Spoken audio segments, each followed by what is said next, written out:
Quiero comenzar conversando lo que toca decir, que me parece sumamente pertinente. En el mundo real no se hacen toda esa cantidad de estudios.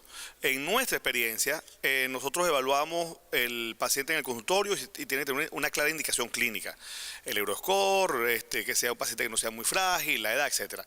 Si ya viene con un diagnóstico de una estenosis aórtica, generalmente referido, vamos a un eco transtorácico que nos hace un ecografista que trabaja con el grupo, que además de hacer todo es el único ecografista que se dedica a hacer eco para TAVI. O sea, él está entrenado en esto, ha estado fuera, ha estado en muchos eventos, nadie me hace el eco que no sea él. Con el transtorácico, ya yo sé que tiene la estenosis aórtica severa, descarto algunas cosas grandes, insuficiencia mitral, etcétera, y veo el anillo por el transtorácico. Ese no va a ser el anillo real, pero me va a decir el rango si necesito hacer algo más o no. Si el anillo está 18, 19 es magnífico, porque siempre el eco transtorácico subestima, de tal manera que va a ser 19, 20 y ya cae en el lote, de tal manera que ese paciente no le hago absolutamente más nada. Hago los trámites y lo llevo a la sala de hemodinamia para pretavi-tavi, así lo llamamos nosotros, pretavi-tavi, con un eco transtorácico. Después del eco transtorácico le hago una tomografía sin contraste, solamente de aorta, torácica, porque cuesta lo mismo, pero en realidad es para ver el acceso a aorta abdominal e ilíaca, sin contraste. ¿Por qué? Porque son pacientes frágiles, son pacientes de 75 años, con 3 de creatinina. Yo no tengo por qué darle contraste a ese paciente. El eco sin contraste, la tomografía sin contraste de 64 cortes es espectacular para ver lo que yo quiero ver, que es el calcio de la aorta y de las ilíacas y las femorales. Yo no necesito ver más nada. De hecho, eso me muestra mucho más que una angiografía. La angiografía ve luz, no veo alrededor del calcio. De tal manera que ni siquiera le hago ahora en la tomografía con contraste. Ahora, si el paciente tiene una credibilidad normal y no es tan frágil, se la hago. De hecho, no utilizamos la tomografía para medir el anillo, aun cuando estamos haciendo dos grupos correctos, pero en realidad nosotros lo hacemos por eco transesofágico. Una vez hecho el eco y la tomografía, vamos a hemodinamia. En la hemodinamia le hacemos el cateterismo coronario, básicamente. 3 inyecciones, una de la derecha en pega craneal y de la izquierda dos ortogonales, una derecha caudal y una izquierda craneal, máximo una 10-40, 2 o 3 inyecciones nada más. Si hay que trabajarla, la trabajamos. Si no hay que trabajarla, entra el anestesiólogo. Nos salimos nosotros, entra el anestesiólogo, lo hacemos con anestesia general, entra el eco transesofágico, ya tenemos todo el equipo montado, entra los cirujanos y ponemos el TAVI de una vez. Eso es todo lo que hacemos nosotros.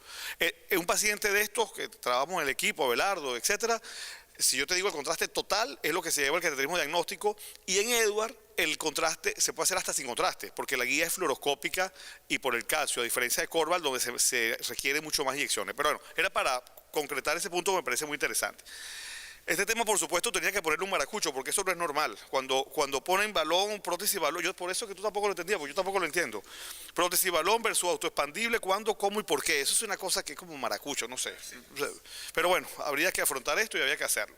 Entonces, como el tema es muy desordenado, vamos a tratar de ordenarnos un poquito. Vamos a hablar de las generalidades, responderles la pregunta a Pedro, cuándo, cómo y por qué, unas pequeñas palabras de nuestra experiencia y unas conclusiones que no las hay, porque un tema así tan loco no puede tener conclusiones. Para repasar algunas cosas, bueno, la estenosis aórtica severa, la estenosis aórtica todos sabemos que consiste en la fusión de las comisuras, trae sobrecarga de presión para el ventrículo izquierdo. Yo creo que esto aquí no voy a hablar mucho de esto con este público súper especialista. Lo que sí quiero retomar, lo que sí quiero recordar es que la estenosis aórtica severa es una enfermedad asintomática que tiene un periodo de latencia muy, muy largo, las primeras 6 décadas de la vida, y cuando aparecen los síntomas es que aparece la indicación. Este es un punto fundamental porque ahora con esta era de los TAVI uno ve mucha gente poniendo TAVI en pacientes asintomáticos. Se ha demostrado que el paciente con estenosis aórtica severa, tenga el área que tenga y el gradiente que tenga, si no ha comenzado a generar síntomas reales, ese paciente no tiene indicación de hacerle reemplazo de la válvula, ya sea por vía transcatéter o ya sea por vía quirúrgica. Esto es para recordar. Esta gráfica a mí me gusta mucho porque vemos en la primera línea, la línea superior son los pacientes en la sobrevida o la expectativa de vida de un paciente de 80 años.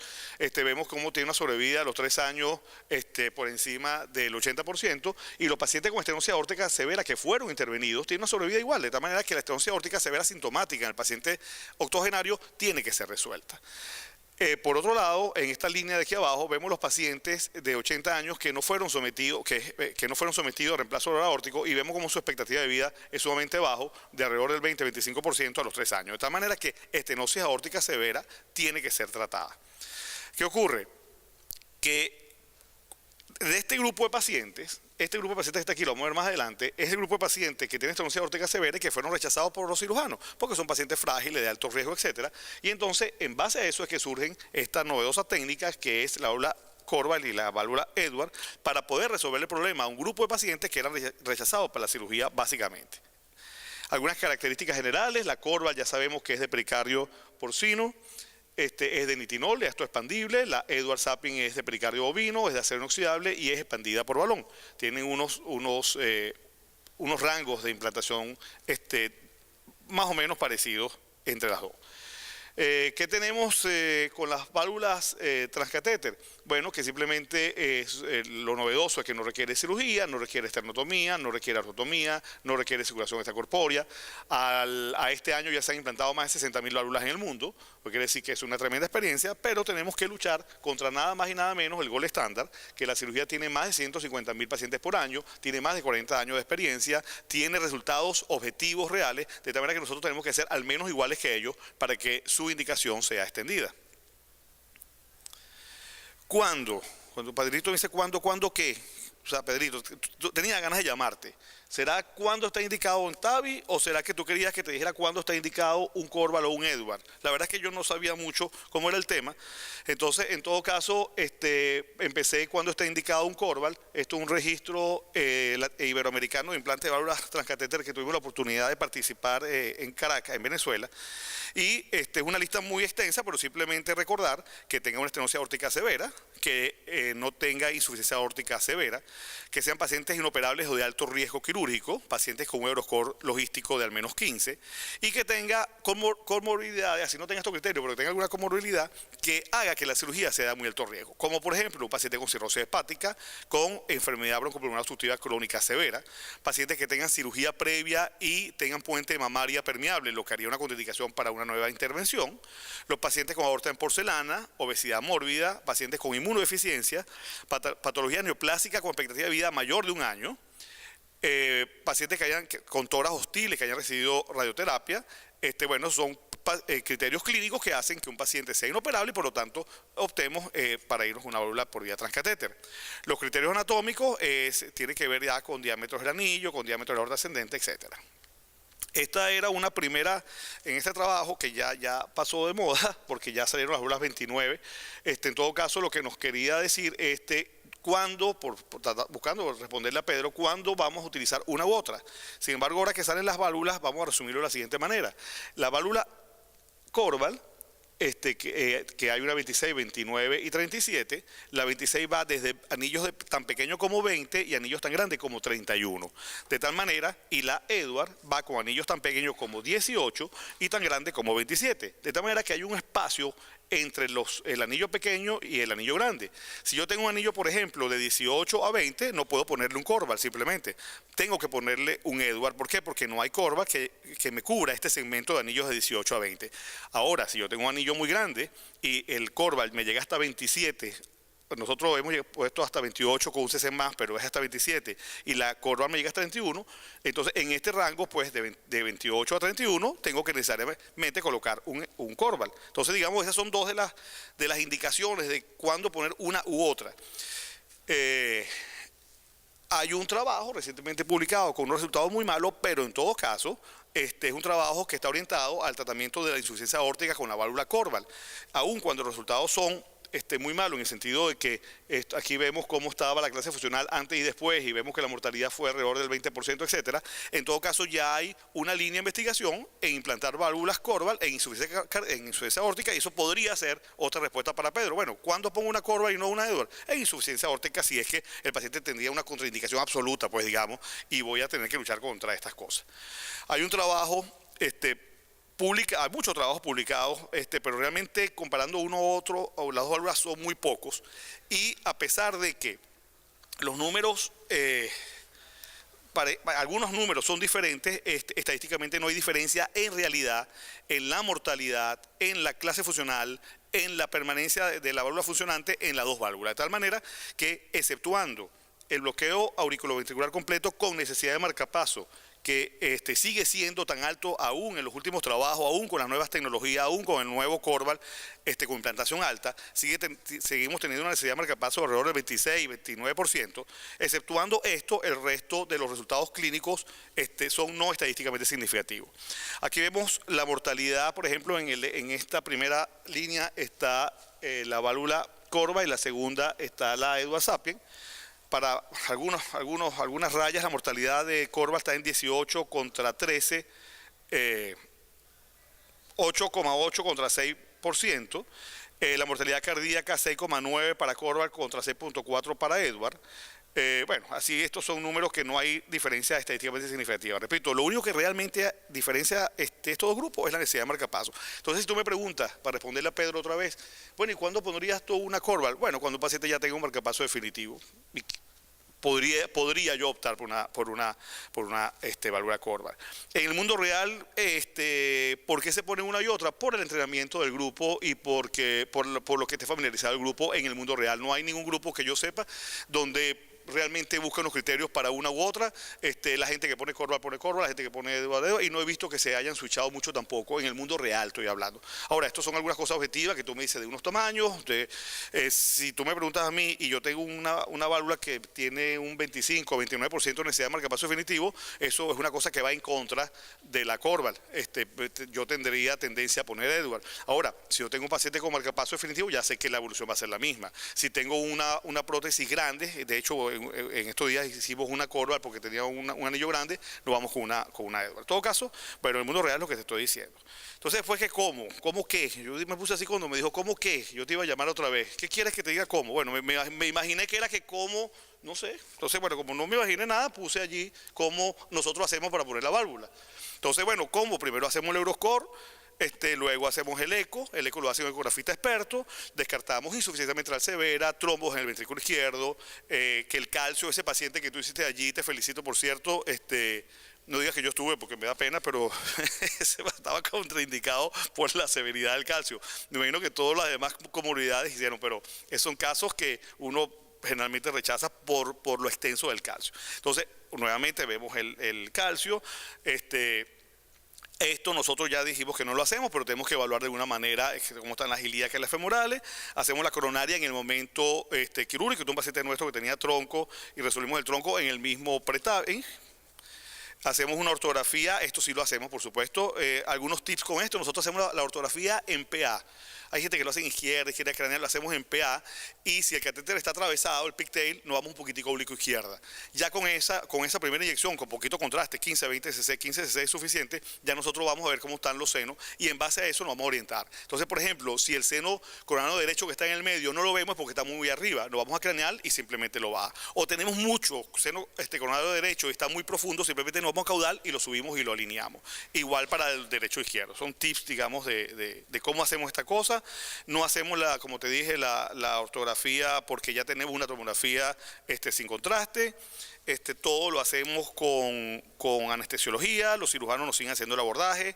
No tenemos cierres de pre-close en Venezuela todavía, sin embargo, no estoy muy llamado a cambiarme todavía porque nos ha ido muy bien. Los cirujanos trabajamos conjuntos, se hace una arteriotomía femoral. Déjame decir.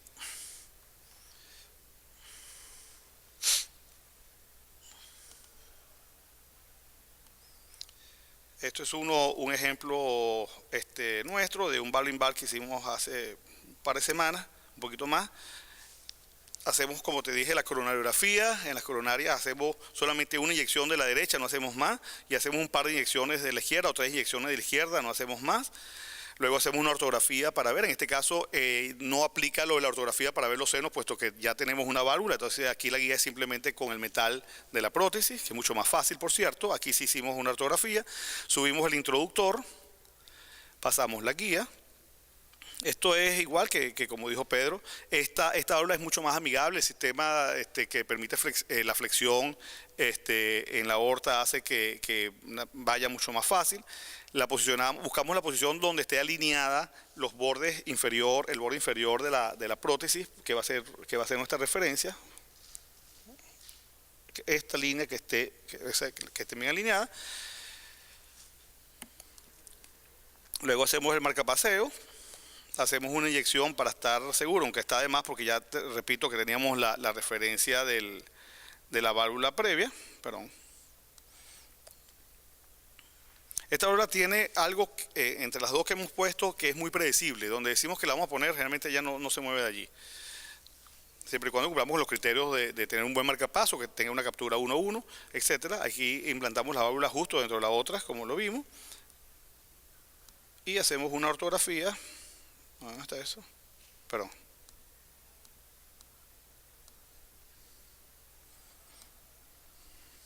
Con un resultado perfecto.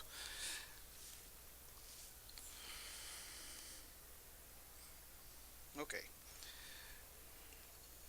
Entonces creo que traté de responderle a Pedro el cómo. El cómo, bueno, es la técnica, es cómo lo hacemos.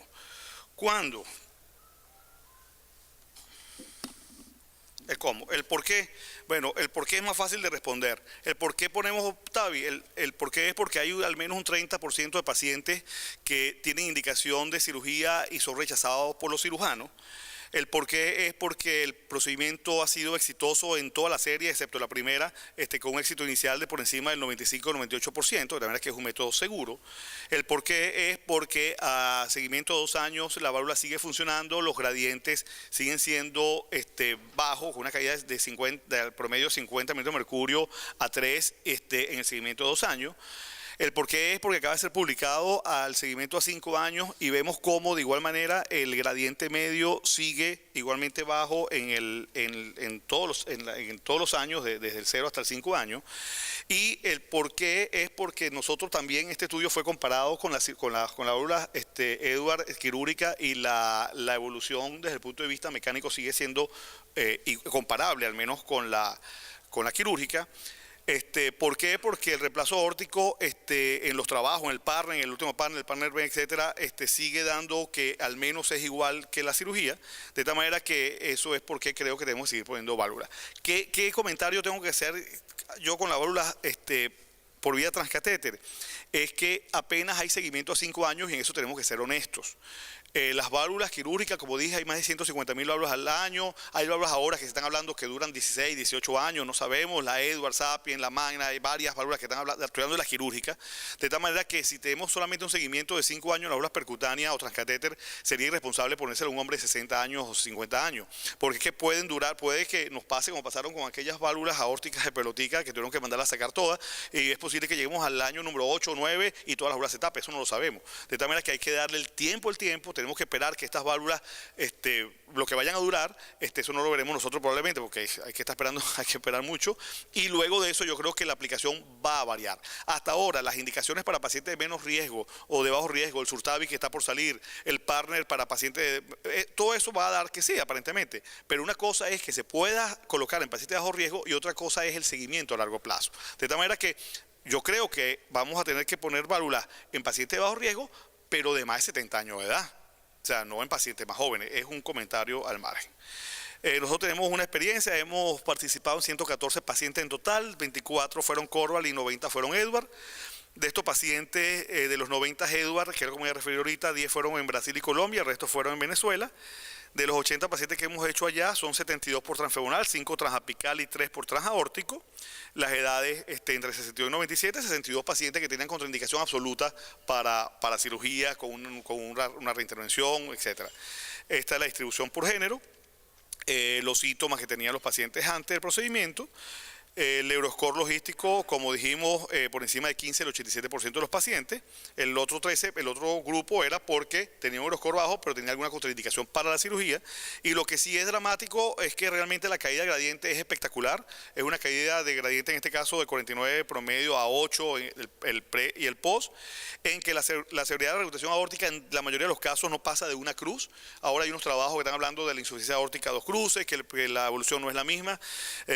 Sin embargo, yo me pongo a pensar en los que no podemos bajar la insuficiencia a menos de 2 cruces, al menos con los dispositivos actuales, antes que salga ahorita las válvulas que ya vienen pensando en eso.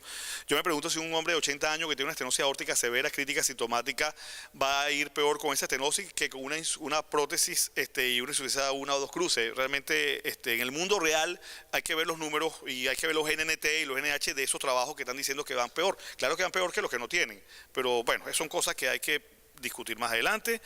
En nuestra serie tuvimos 10 complicaciones vasculares, todas resueltas en la sala de hemodinamia. Estos son pseudoaneurismas, son prótesis terminoterminales o rafias, todas resueltas en la sala de hemodinamia. No tuvimos malposición valvulares, tuvimos 3 marcapasos definitivos que representan el 4% de la serie de Edward en este caso.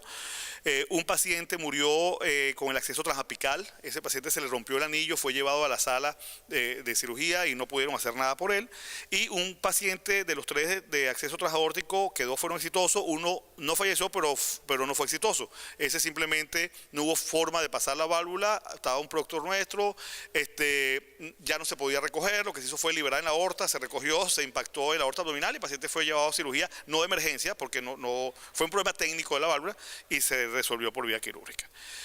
Conclusión, no hay muchas conclusiones, es lo que dije, yo creo que la válvula aórtica transcatéter es el invento más revolucionario que ha habido en la cardiología intervencionista después del invento de los stents, en mi opinión. Ha habido pocas cosas tan dramáticas con una aplicación tan general como esta, y que hay que ser muy honesto en la selección de los pacientes y hay que ser honesto con la edad de los pacientes. Aún el Surtavi, el partner nos diga que en pacientes de bajo riesgo es aplicable, una cosa es el riesgo y otra cosa es el seguimiento a largo plazo. Y hasta que no tengamos al menos un seguimiento igual que las mejores válvulas por vía quirúrgica, que pueden ser 16, 18 años, no creo que estamos autorizados para implantar válvulas en pacientes jóvenes, a menos que tenga una contraindicación absoluta para la cirugía. Muchas gracias.